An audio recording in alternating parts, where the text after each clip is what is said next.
Mr. Secretary, there's some confusion today about American diplomacy with Panama over the canal, as you must be aware. Wondering if you could clarify for us. As you surely know, after the State Department announced last night that Panama had supposedly agreed to waive fees for U.S. government vessels transiting the canal, the Panama Canal Authority quickly denied this, and today President Molino, who seems rather upset, called the State Department statement on this lies and falsehoods. Can you tell us your understanding of how we reached this point of confusion and where you understand the situation to be right now? Is there an agreement? What's the point of confusion here? And on USAID, if I may quickly, we are hearing from employees abroad who are confused, anxious, and in some cases actually panicked about the order to return within 30 days, which is not that much time to uproot and relocate from a foreign country. Do you plan on offering these employees any more guidance on this process? And in particular, are you able to say whether people can serve out their administrative leave in their mission country, or are they required to return home even if they're not using government resources? And Mr. President, please, you said that the leadership of the U.S. is fundamental and there is no substitute in finding some sort of a solution for Haiti. The president of Haiti's Transitional Council seems very concerned about this, said a couple of weeks ago he believes that President Trump does not care about Haiti and that the Trump administration's policies will be a catastrophe for his country. Can you just give us a sense of your confidence level that the Trump administration will follow through and exercise the sort of leadership role you described? Thank you. What was your, let me answer the first two because I think they were for me. But what was the first one again? I apologize. And the state of the diplomacy, what led to the confusion and where things stand now. And then the second one was USAID. Okay. Yes, please. Thanks. I'm not confused about Panama. We had conversations. I felt there were strong first steps. We have expectations we made clear in those conversations. I respect very much that Panama has a process. They're a democratically elected government. They have rules, they have laws, they're going to follow their process, but our expectations remain the same. In particular on that, I would just say that the United States has a treaty obligation to protect the Panama Canal if it comes under attack. That treaty obligation would have to be enforced by the armed forces of the United States, particularly the U.S. Navy. I find it absurd that we would have to pay fees to transit a zone that we are obligated to protect in a time of conflict. Those are our expectations. They were clear. They were clearly understood in those conversations. But I respect very much the fact that Panama has a process of laws and procedures that they need to follow as it relates to the Panamanian Canal authorities. We'll allow them to work through those processes. We intend to make it amicable the way our visits were. As far as the USAID, a couple points. The goal of our endeavor has always been to identify programs that work and continue them, and to identify programs that are not aligned with our national interests and identify those and address them.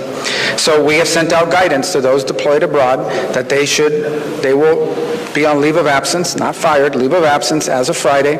And then we made very clear in the message, it's there and it's written in the message that was posted, that if there are exceptional circumstances regarding family or displacement, or maybe the person, their spouse is employed in the embassy so they're co-located and their children are in school, there is room and space for that. We also made clear in the guidance that there would be specially designated programs that would not be a part of that order. And we are working through the process of identifying them now, what those specially designated programs are, and we will continue to work through the process of finding them. The third point I would make is that people were given 30 days that we would help bring them home if they so desired during that 30-day period. And at the same time, the expectation, as I said, that if they have a special condition or something's going on, we didn't list them all, but we're willing to listen to those. We're not trying to be disruptive to people's personal lives. We're not being punitive here. But this is the only way we've been able to get cooperation from USAID. I had preferred not to do it this way. When we tried to do it from the top down by getting cooperation from the central office of USAID, what we found instead are people trying to use the system to sneak through payments and push through payments despite the stop order. We found people that were uncooperative in terms of giving us information and access, all very consistent with some of the things we experienced while we were in Congress. And so we've had to do this other route instead. But we are going to do foreign aid. The United States will be providing foreign aid, but it is going to be foreign aid that makes sense and is aligned with our national interest.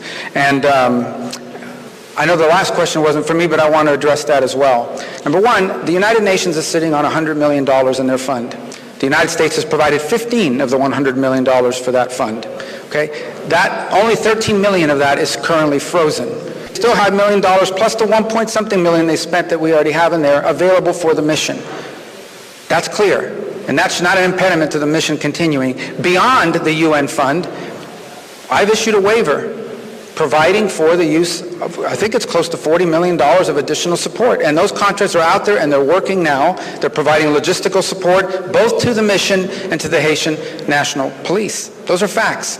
So I could just say that's a pretty strong commitment, and it's certainly a lot stronger commitment than some of the other rich countries around the world who aren't doing nearly as much. By the way, it's a credit to Kenya, who's come halfway around the world and are willing to stand up and do something about it, when countries in our own hemisphere, they're not willing to do anything about it. And I don't want to go through and list all of them and start some diplomatic fight my 2.5 weeks into my term here, but I'm just telling you there's some rich countries out there and they're not doing nearly enough about it, and they could be doing more.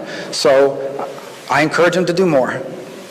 Secretary Rubio, you've said that you were going to skip the G20 foreign ministers meeting in South Africa because of your disagreements with the government there. Could you tell us whether the whole Trump administration, the whole US government is going to skip all of the G20 events in South Africa this year? And do you feel that by doing this, by missing this meeting, you're ceding global leadership to other countries like the BRICS countries and China specifically? And secondly, just on Gaza, because you addressed it yesterday during your press conference, during your comments, you mentioned that the plan that the president set forward would only move Palestinians from Gaza out temporarily. The president has said, I think it's pretty clear from his comments today, that he's talking about permanently resettling Palestinians from Gaza. Could you tell us whether this administration is planning to facilitate the forced displacement of those Palestinians? Point of the G20, I think the whole topic of the G20 gathering is one that I don't think we should be focused on, talking about global inclusion, equity, and these sorts of things. I think we should be focused on things like terrorism and energy security and the real threats to the national security of multiple countries. So we'll have representation there of some sort, I imagine, but I'm just not attending it because instead I'll be hopefully traveling to parts of the world and meeting with leaders and others during that time period where we can focus on the issues that are directly before us and that I think should be the top priority because they align with our national interest.